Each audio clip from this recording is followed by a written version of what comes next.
বিভিন্ন রেস্তোরাঁয় গিয়ে আমরা যখন সুস্বাদু আইটেম যেমন নান রুটি, তন্দুরি চিকেন, কাবাব এগুলো খেয়ে থাকি, এগুলোর সাথে আমাদের কাছে প্রেজেন্ট করা হয় একটা সুস্বাদু সালাদের। এই সালাদটার নাম রায়তা। রায়তাটাকে আমি আপনাদেরকে সেই রেস্তোরাঁর সাথে একইভাবে একই ফ্লেভারে তৈরি করে দেখাবো। চলুন দেখে আসি এটা তৈরি করার জন্য কি কি লাগছে।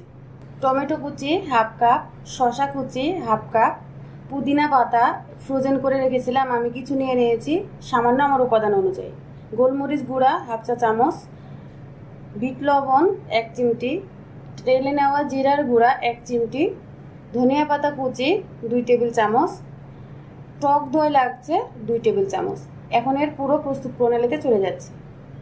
প্রথমে আমি ব্লেন্ড করে নেব 3টি উপাদান, সেজন্য আমি ব্লেন্ডারের মধ্যে পুদিনা পাতা আর ধনিয়া পাতা দিয়ে দিয়েছি। এর মধ্যে যেটুকু টক দই নিয়েছিলাম সেটি দিয়ে দিচ্ছি। এবারে আমি এটাকে ব্লেন্ড করে নেব। আমি একটা পরিষ্কার বাটি নিয়ে নিয়েছি রায়তাটা তৈরি করার জন্য। এখানে আমি মিশ্রণ তৈরি করেছিলাম সেটা ঢেলে নিচ্ছি।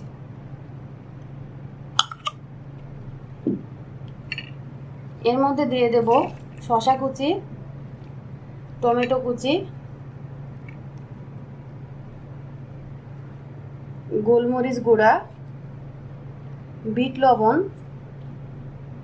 তেলে নেওয়া জিরার গুঁড়া দিয়ে দিয়েছি। এবার এটা ভালোভাবে মিক্স করলেই তৈরি হয়ে যাবে খাবারের রুচি এবং স্বাদবর্ধক এই আইটেমটি রায়তা।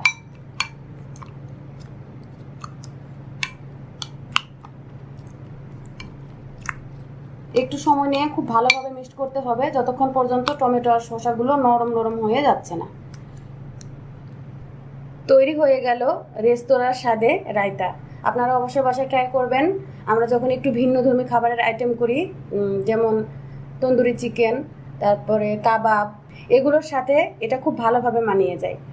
আর আপনাদের বাইরে যাওয়ার ঝামেলা নেই, বাসায় তৈরি করে ফ্যামিলি মেম্বার নিয়ে খুব মজা করে খাবেন। আমার রেসিপিটা ফলো করলে ইনশাআল্লাহ কোনো সমস্যা হবে না। বিদায় বন্ধুরা, আপনারা সবাই ভালো থাকবেন। প্লিজ আমার চ্যানেলটি সাবস্ক্রাইব করবেন। আল্লাহ হাফিজ।